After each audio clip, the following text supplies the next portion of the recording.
I have troubling news, guys. Slasher Summer 2024 has been mid as fuck. I decided to watch all of the Friday the 13th movies for pretty much the first time. I had only seen the third, the fourth, and the remake in 2009 before. Kill confirmed. And, well, we're off to a rough start. The first two films, they were fine, I guess. They weren't anything special. They both are cheesy slasher flicks from the 80s. It's exactly what you kind of think they're going to be. And if that's what you're going for solely just to have bad acting, a loose story, and good kills, the main problems that I have with these first two movies is that their stories are just terrible. And the characters are so forgettable that I am finding myself sort of bored. I'm fucking bored, man. Because the payoffs aren't rewarding and the pacing is so terrible.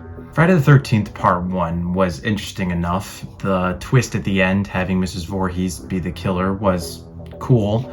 And in the second film, I thought that the characters got a little bit better. I like Ginny a lot as the final girl.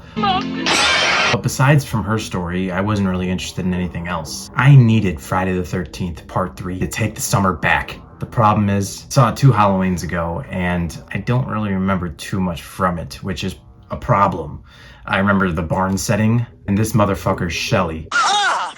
God damn it, Shirley. Why do you always have to be such an asshole? Beg your pardon. I'm not an asshole.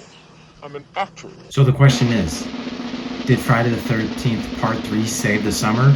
No. This film's biggest problem is that it's boring. Nothing fucking happens until the very end. The kills are good, like the other films have been. Jason in this thing, exceptionally amazing. My favorite Jason yet. Jason's played by Richard Brooker, and he does a great job.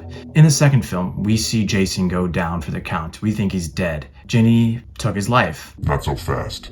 Surprise, motherfucker! We see in the beginning of this movie that Jason goes into his second phase. He's in phase 2 now, and he's leveled up. More intelligent, much stronger, not as clumsy as he was. I think that first Jason we saw on Friday the 13th Part 2, he was just a novice. Now is much more stealthy, sometimes to a fault. It takes forever with some of these kills. I mean, he waits, and he's scary as shit.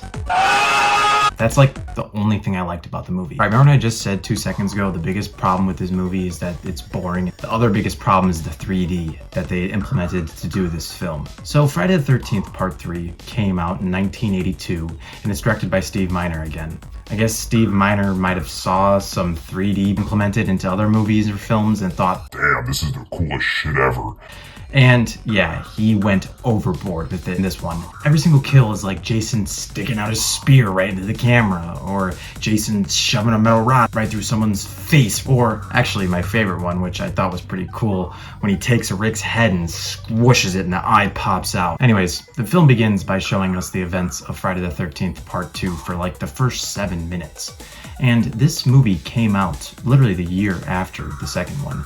We don't need to spend 7 minutes recapping what happened. Just show us a little snippet or something. We then get a 3D title card, hell yeah, with some 3D credits, which takes fucking forever. And then we finally get into the movie. Get that crap out of here. Like I said, Jason levels up and says, fuck all this shit, I'm gonna take some more lives. He goes to some house near where he was at in the cabin where 2 old-timers are living. Jason sneaks around the house with his stealth points maxed out and takes both of their lives. We then meet our main group of teens that we're going to be following in this film. The first teen that we got, who is also our final girl, is going to be Chris Higgins. Chris's family has a house on Camp Crystal Lake, and she's revisiting it after some years. She's going to be spinning some loose story between her and Jason that happened a while ago. It's not going to make sense at any point. She's not really going to give that many concrete details, but it's just something that we're going to have to believe that happened because it's throughout the whole entire movie. Then we got our best friend Debbie, who is pregnant, that they loosely mention as well. How much further to the lake?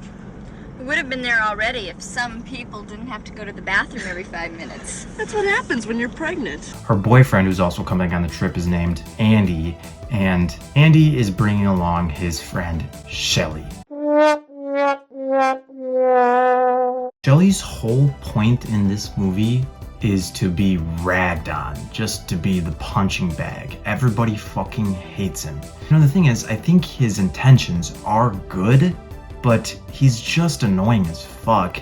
And like, he just does a whole lot of bullshit when, come on, like, there's just time and a place to be doing things, and he doesn't know the barrier. He claims he's an actor, but he's also a real prankster because he loves playing with practical effects. So he might pretend that he's just been brutally murdered, or he might come up behind you and give you a nice old scare. And he's bringing Shelly along because I guess Shelly needs a date, because you need to have a date at this place. So they're bringing along Vera to be his date. Which one's my date? Hi. We then meet Chuck and Chili, two absolute stoners. They just love smoking the devil's lettuce. They love chiefing all day long and all night. Yeah, they are stoned throughout the whole movie, and Chuck is definitely not in high school. Is that all you two are gonna do this weekend? Smoke dope? Why not, man? Is there a law against it? They make their way up to Crystal Lake, and as they're driving, they think they're about to be pulled over. So they all gotta eat the weed that they've been smoking on, all at once, all at just very fast, just put it in your mouth because that's the best way to do it, right? Yeah, you gotta do something with it. The cops can't find it. It's 1982. That's a federal offense. Cop drives right past them. Psych! They find some bum laying on the side of the road, and they decide to help him out because they're good people. Well, when they pick him up, he starts spewing some bullshit, and then he had met Jason, presumably from his story, and then he sticks out an eyeball. I have warned thee! Oh shit! When they get to the house, Chris meets up with an old fling she had, this guy named Rick. Now, remember what I said about Scott in Friday the 13th Part 2 being potentially the horniest movie character ever? This movie might have 3. Rick is horny as shit. Rick? I do something wrong? Andy is horny as shit. And even Shelly is super horny. Giggity. Yeah, you think Shelly's a good guy? You think he's all innocent? No fucking way. So Rick is trying to get into Chris's pants, but Chris isn't all about that, and she puts him to work. And then a whole lot of bullshit goes on for a while. The movie's not really doing much. The characters are just kind of hanging out. Shelly decides to pull a little prank and pretends that he's dead in the closet. They do not like this at all. Oh my, get up! I guess I fooled you, huh? Asshole. Yeah, Fuck you, Shelly. Chris keeps going on about that loose story that she had with Jason back in the day while she's talking with Debbie. Don't let it get to you. Relax. Enjoy the weekend. Nothing's gonna happen to you when we're all here together. When Shelly and Vera go to the gas station to get some snacks and stuff, they run into a gang of bikers. This is where the movie's just going to transition into a little biker short film. These guys are all dickheads. They're just classic, bullies. They just want to fuck with Shelly and Vera because they can. Well, Vera and Shelly narrowly escape danger and get back to the car, which Rick loaned them really generously. And he's actually kind of a chill guy with stuff like that. Oh, I gotta get out of here. I'm going to the store. Can I use your car? Oh, sure. When they're trying to leave, Shelly does the ultimate fuck up and doesn't have the car in drive. It's in reverse. Backs into all of the bikers' bikes. Ollie's literally watching this as this is unfolding and is pissed. Well, Shelly has, a prime chance to escape, but doesn't, just allowing Ollie to fuck up the car completely. Well, Shelly didn't appreciate that and tries to run over their bikes. What are you doing? You went too far this time. He only runs over their fucking tires and he's really happy about it. And when Shelly and Vera return with the busted car, Rick's really not that pissed. Obviously he's upset because his car got totally messed up, but he's not freaking out. A few minor repairs. It'll be good as new. That's it. I've had it. And then straight back to the bikers. The bikers have somehow found where the teenagers are staying and they are going to fuck up their night. But the thing is, before they can fuck up their night, Jason comes into the picture. Yeah, remember Jason? Haven't really talked about him much because he's barely been in the film and we're 45 minutes into this thing.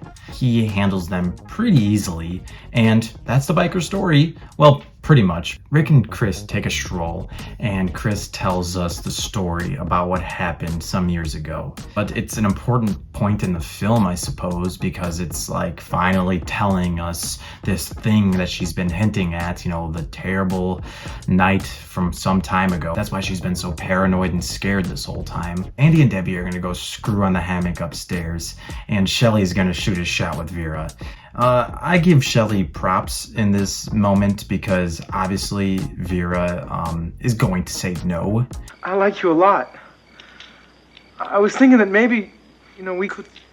No fucking way! Meanwhile, Chuck's taking a shit in the outhouse. Heavy shit. So, after Shelly gets totally rejected by Vera, he decides to pull another prank on her by, actually literally going into the water, putting on a wetsuit. Really good prank, actually. A lot of dedication and craftsmanship, in which he does, which I gotta give him credit for. But it's just like, what the fuck, man? But this prank is important because Shelly's wearing the infamous hockey mask that Jason Voorhees sports in the following films. Shelly goes to walk around the barn, and Jason gives him a nice little surprise and fucks up his night. Jason steals his mask and comes back to where Vera was at. Well, Vera thinks that Jason is Shelly. She should have known that she was dealing with an absolute demon. He totally quickscopes her ass with the harpoon and ends her life. Fuck off, will you? Back in the love nest, Andy's walking around on his hands. I think he just does this casually because he's really good at it and he's just doing it all around the room. Well, Jason sneaks in and fucks him up, which is one of the coolest kills in the film. My vengeance ends now. Chuck and Chili are making some food in the kitchen when Chuck has to go downstairs and check on the power. And yeah, Chuck gets it, then Chili gets it, and then we get into the final leg of this film. Chris and Rick return back to the house to talk about more of their problems when Rick goes outside to get his skull caved in. The best 3D trick in this film, I think, is that kill. I mean, obviously, it's totally a dummy, but I like the practical effect and I thought it was pretty cool. Chris then goes upstairs to find a dead Debbie in the bathtub, and she knows that things are really bad now. It only gets worse when Jason yeets Rick's body into the room. We then get the famous chase sequence.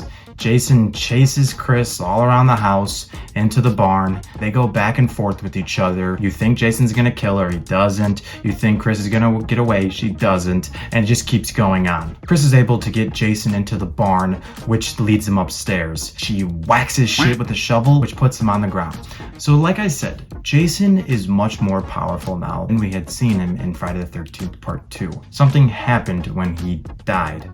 He leveled up. Right, okay. He gets stunned really easily. Like if you drop some fruit on his head, he'll get stunned. Or if you are able to hit him with a shovel, he'll be stunned. And obviously if I were hit by a shovel, I'd probably be dead. But this guy is caving people's skulls in. So he's different, And I just don't get that. He gets stunned really easily. And with the shovel trick, yeah, he gets stunned again, goes to the ground, and Chris is able to literally hang him and drop him from the fucking barn. Jason has one more trick up his sleeve though and gets out of this. But fucks up again, and Chris nails him with an axe right to the head.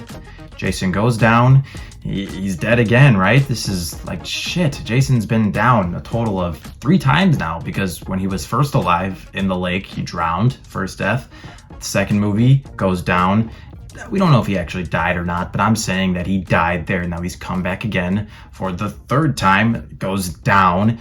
Chris gets onto the boat just like Alice in the first film and hangs out there all night long, which is something I would not do. She has another dream sequence where she sees Jason waking up in the house, which actually, scariest part about this film is this little dream sequence at the end. I liked it a lot. Seeing Jason without his mask on and him just creeping out of the house, just knowing that he's coming is really cool.